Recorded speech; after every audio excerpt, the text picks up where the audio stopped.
નાવ આપણે example number 1 આપણે solve કરીએ. સાનો છે આપણે ડિઝાઇન ટેન્શન મેમ્બર માટે જે આપણે ફર્સ્ટ કેસ જોયું હતું, single angle connect on one side of gusset plate. Clear? તો એક્ઝામ્પલ નંબર 1 આપણે જોઈએ. ડેટા શું છે? Design a single angle. તમને શું સિંગલ એંગલ ડિઝાઇન કરવા માટે કહેશે? To carry a factor tensile load of 210 kilonewton. Factor tensile load કેટલો આપ્યો છે તમને? 210 kilonewton. Assuming a single row of M20 bolts, કે જે તમારે જે એંગલ જે છે જે બોલ છે તમે એક સિંગલ લાઇનમાં તમારે કનેક્ટ કરવાના છે. M20 બોલ જે છે. હવે તમને M20 એટલે તમારો ડાયા ઓફ બોલ કેટલા આપેલા છે? 20 mm થશે. Clear? And Fy is equal two 50 newton per mm square અને Fu 410 newton per mm square. Clear? હવે તમને ડેટા પરથી ખ્યાલ આવી જશે કે શું કરવાનું છે તમારે. શું આપેલું છે? ડિઝાઇન કરવાનું છે. સાનું ડિઝાઇન કરવું છે? સિંગલ એંગલ માટે ડિઝાઇન કરવાનું છે. અને એ શું છે તમારા ટેન્શન મેમ્બર માટે તમે અત્યારે ડિઝાઇન કરો છો. ક્લિયર? તો ગીવન ડેટા આપણે લખીએ. Given data factor tensile load શું આપેલો છે? ફેક્ટર ટેન્સાઇલ લોડ આપણને આપ્યો છે 210 કિલોન્યુટન. સો એને મેં ટી વડે દર્શાવી શકું અને કેટલા છે? 210 કિલોન્યુટન. ધેન M20 બોલ્સ તમને આપ્યા છે. તો M20 બોલ્સ માટે ડી એટલે ડાયા ઓફ બોલ્ટ જે છે ડાયામીટર ઓફ બોલ્ટ શું થશે? 20 mm. ક્લિયર? નાવ Fy શું આપેલું છે તમને? 250 newton per mm square. Then Fu 410 newton per mm square. Design single angle. Clear? Now step number 1 આપણે આગળ જોઈએ એ રીતના કેલ્ક્યુલેટ કરીએ. First step number 1, calculate gross area, જેને એજી વડે દર્શાવું છું. અને એ કઈ રીતના ફાઇન્ડ થશે? તો આપણે IS 800 2007 clause number 6.2 page number 33ના બેઝ પર જે ફોર્મ્યુલા છે એનો યુઝ કરીશું. તો તમે અહીંયા જોઈ શકો છો clause number 6.2 design strain due to yielding of gross section. એમાં જે તમારો આ ફોર્મ્યુલા છે એને તમે ગ્રોસ એરિયા ફાઇન્ડ કરવા માટે યુઝ કરવાનું છે. ક્લિયર? તો તમે એ યુઝ કરો છો. TDG is equal to AG FY divide by gamma MO. Clear? તો એ જ ફોર્મ્યુલા યાદ રાખું. ક્લિયર? તો એ જે છે TDG is equal to AG ઇન્ટુ FY divide by gamma MO. હવે તમારે એજીને કરતાં બનાવવું હોય તો TDG જે છે એને તમે ટી વડે પણ લખી શકો છો. ક્લિયર? તો અહીંયા લખી શકો ટી જે છે એ તમે T is equal two TDG તમે લખી શકો છો. અહીંયા ટી કરી દીધું છે. TDG ઇન્ટુ ગામા એમઓ એને મલ્ટીપ્લાય કરશું. So T into gamma M O divide by FY. હવે તમારી પાસે ટેન્સર ફેક્ટર લોડની વેલ્યુ છે ટી. ક્લિયર? તો હું વેલ્યુ મૂકું 210. ક્લિયર? અને આ જે છે તમારું શું છે? કિલોન્યુટનમાં છે. એને મેં કન્વર્ટ કરું ન્યૂટનમાં. તો શું થશે? 210 10³ ન્યૂટન થશે. બિકોઝ આપણી આ જે વેલ્યુ છે ન્યૂટન પર mm છે. ક્લિયર? સો મેં ન્યૂટનમાં કન્વર્ટ કરી દઉં તો 210 ઇન્ટુ 10³ હવે gamma M O partial safety factor gamma એમઓની વેલ્યુ શું છે એ આપણે ટેબલ નંબર 5 પેજ નંબર 30ના બેઝ પર લઈશું. તો ગામા એમઓ શું છે તમે જુઓ છો ટેબલ નંબર 5 પેજ નંબર 30 પર. તો resistance govern by yielding gamma M O જે છે એ શું છે? 1.0. ક્લિયર? તો હું વેલ્યુ લઉં છું 1.0. પાર્શિયલ સેફ્ટી ફેક્ટર આપણે ટેબલ નંબર 5 પરથી જોયું 1.10. ક્લિયર? તો હું વેલ્યુ મૂકું આ ગામા 1.10 ડિવાઈડ બાય શું છે? FY તમને શું આપ્યું છે? 250 ન્યૂટન પર mm સ્ક્વેર. તો શું આપું? 250. ક્લિયર? નાવ કેલ્ક્યુલેટ કરીએ આપણે. તો 210 ઇન્ટુ 10³ ઇન્ટુ શું છે?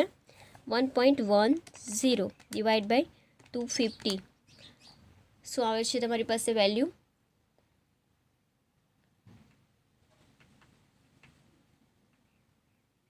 સોરી, મિસ્ટેક થાય છે. ઓકે,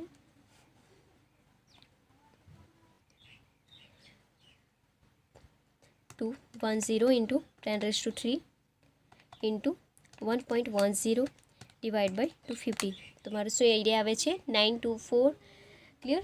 તો તમારો ગ્રોસ એરિયા જે છે ગ્રોસ એરિયા કેટલો આવે છે? 924 mm સ્ક્વેર. ક્લિયર? આ તમારે એરિયા તમે ફાઇન્ડ કર્યું. હવે આપણે આગળ જઈએ second step number 2. Step number 2 શું છે? સિલેક્ટ ટ્રાયલ સેક્શન સિલેક્ટ કરવાનો છે આપણે. તો ટ્રાયલ સેક્શન માટે આપણે એક વાત કરી હતી કે જે તમે સેક્શન સિલેક્ટ કરો છો તેનો જે એરિયા જે છે એ એરિયા તમારે જે તમારો એરિયા એવો ગ્રોસ એરિયા એનાથી શું હોવું જોઈએ? વધારે હોવું જોઈએ. એટલે કે જે તમે સિલેક્ટ કરો છો એંગલ સેક્શન એનો જે એરિયા છે એ ગ્રેટર દેન તમારો ગ્રોસ એરિયા હોવો જોઈએ. સો આપણે સેક્શન સિલેક્ટ એટલે કે અહીંયા તમે જોઈ શકો છો એરિયા જે છે અત્યારે તમારી પાસે ગ્રોસ 9 to 4 આવ્યો. હવે જે તમે સિલેક્ટ કરો છો એનો એરિયા 9 to 4 કરતાં શું હોવું જોઈએ? વધારે હોવું જોઈએ. હવે આપણે સેક્શન સિલેક્ટ કરીએ. ક્લિયર? તો સેક્શન સિલેક્ટ કરતાં આપણે તમને કંઈ એવું આપ્યું નથી કે ઇક્વલ એંગલ અનઇક્વલ તમે લઈ શકો છો તમારી રીતે. તો હું ઇક્વલ એંગલ લઉં છું અત્યારે. હવે તમારી પાસે એરિયા શું છે? 9 to 4 છે. ક્લિયર? તો હું આગળ જોઉં છું એ 9 to 4 માટે. તમને અહીંયા સેન્ટીમીટર સ્ક્વેરમાં છે, તમારે આ mm² જોવાનું છે. ક્લિયર? 9 to 4 અહીંયા જોઈ શકો છો તમે કે 976 mm² થશે. આ 9.76 જે છે. હવે તમે જો 65 આ જે છે એમાં તમે જોઈ શકો છો, પણ તમારી આ જે થિકનેસ છે થિકનેસ શું થાય છે? ઇન્ક્રીઝ થાય છે. હવે આપણે એ રીતના લેવું હોય જે થિકનેસ વધારે ના હોય તો તમે આ 65/65/8 જેમાં તમે 976 mm² તમારો એરિયા આવે છે તો તમે એ ટ્રાયલ સેક્શન કરી શકો છો, સિલેક્ટ કરી શકો છો. તો હું અત્યારે એ સેક્શન લઉં છું અને તમારું આ પેજ નંબર 2 પર છે. ક્લિયર? તો હું આ સ્ટીલ ટેબલ પેજ નંબર 2 પરથી લઉં છું. ક્લિયર? તો સેક્શન શું સિલેક્ટ કર્યું આપણે? 65/65/8 mm જેનો એરિયા શું આવ્યો હતો આપણો? એનો એરિયા જે છે એ 976 mm². તમારો 9.76 સેન્ટીમીટર² એને મેં કન્વર્ટ કરું છું mm²માં.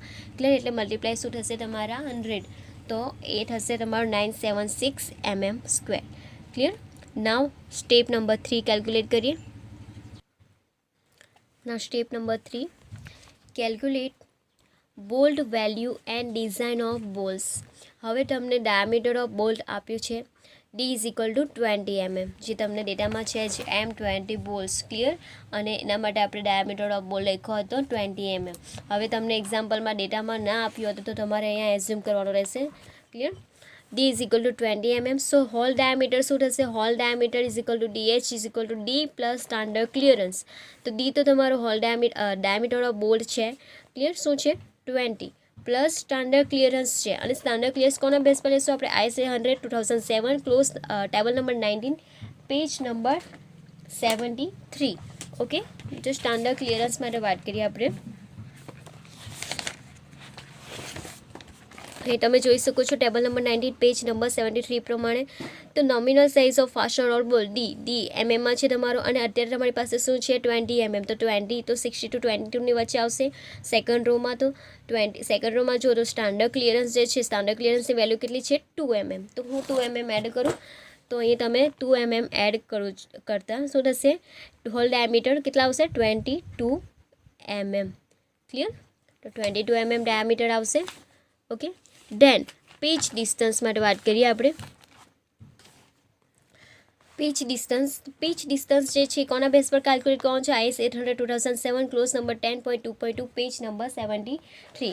અહીં જ તમે જુઓ તો જે તમારું મિનિમમ સ્પેસિંગ જે છે એ મિનિમમ સ્પેસિંગ શું થશે? એ તમારું પીચ ડિસ્ટન્સ હશે.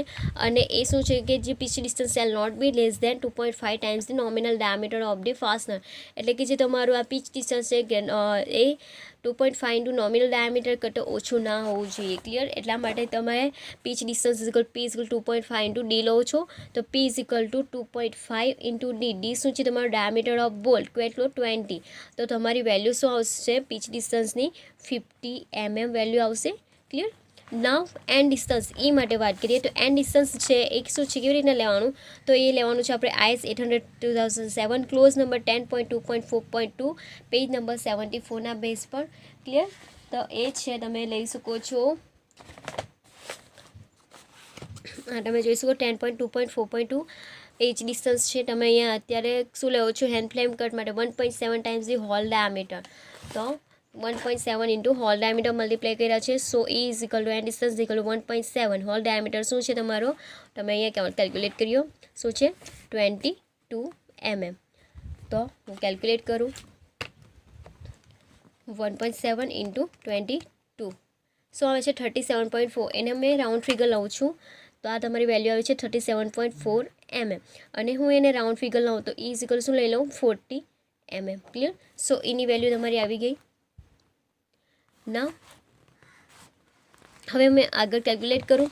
Here M20 bolt in single shear. શું થશે તમારું M20 બોલ્ટ શું છે સિંગલ શિયરમાં થશે, બિકોઝ કે તમારો જે એંગલ સેક્શન જે છે શું કરવાનો છે, સિંગલ એંગલ છે અને એ કનેક્ટ કરવાનું છે one side of gusset plate. એટલે તમારી આ ફિગર શું થશે, તમારી આ ફિગર કેવી થશે, આ રીતની થશે. ક્લિયર.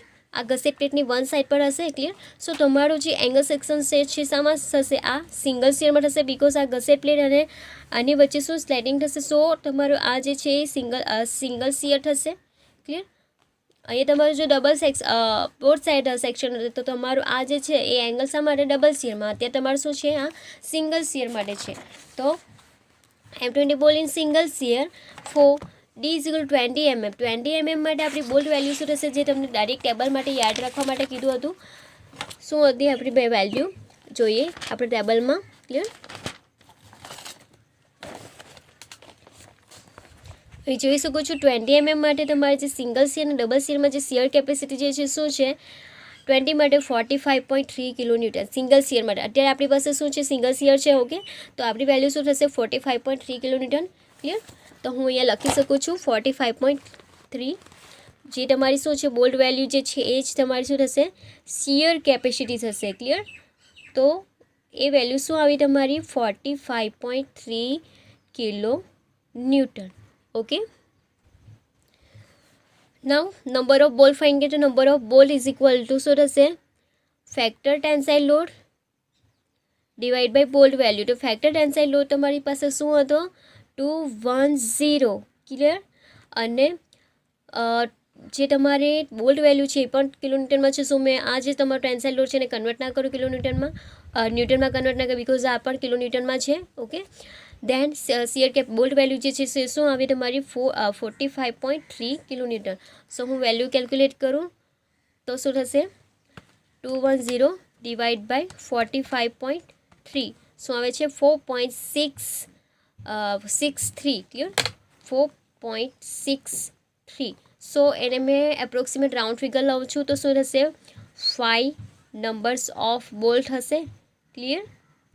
તો તમારા નંબર કેટલા આવ્યા છે n ઇઝ ઇક્વલ ટુ અહીંયા n ઇઝ ઇક્વલ ટુ શું થશે 5 number of bolt. Clear.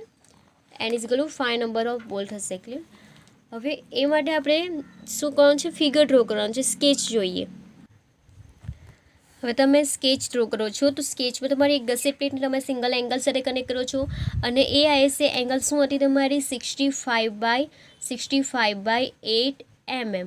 Clear. સો તમારું આ જે ડિસ્ટન્સ છે એ શું આવશે તમારું 65 mm. આ શું થશે તમારું બી. ઓકે.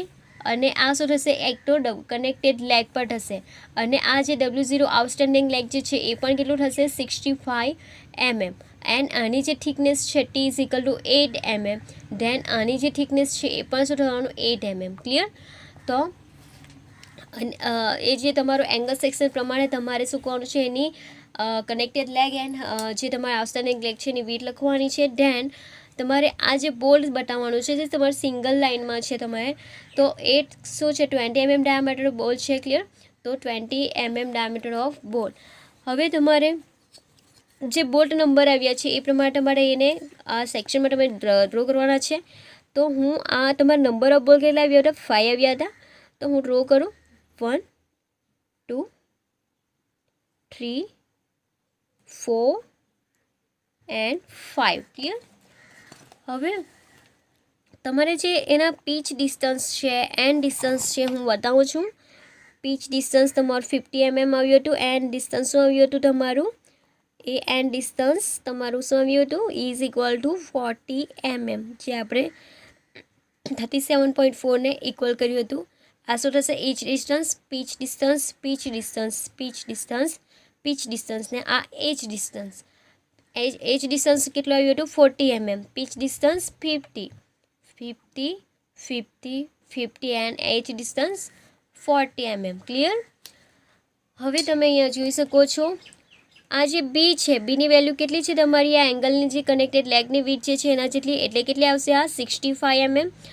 નાવ તમારે આ જે સેક્શન છે, આ જે તમારી જે મીન્સ કે ગેજ ડિસ્ટન્સ છે જીની વેલ્યુ કેટલી આવશે, તો એ શું લેવાનું છે, જે ગેજ ડિસ્ટન્સ એંગલ જે છે 60% ઓફ કનેક્ટેડ લેગ વિડ્થ લેવાનું છે. હવે એ માટે આપણે કેલ્ક્યુલેટ કરીએ તો શું થશે, 60 ઇન્ટુ કનેક્ટેડ લેગ વિડ્થ કેટલી છે આપણી 65 ડિવાઈડ બાય શું આવશે 100. તો એ આપણે કેલ્ક્યુલેટ કરીએ શું થશે, 60 ઇન્ટુ 65 ડિવાઈડ બાય 100 કરશો તો શું આવશે 39. તો એને મેં એપ્રોક્સિમેટ લઉં તો 35 પણ લઈ શકું છું કે, તો 39 mm આવે છે. હવે એને મેં એપ્રોક્સિમેટ લઉં છું 35 mm, બિકોઝ આપણી પાસે જે તમારી બીટ છે કેટલી છે ટોટલ 65.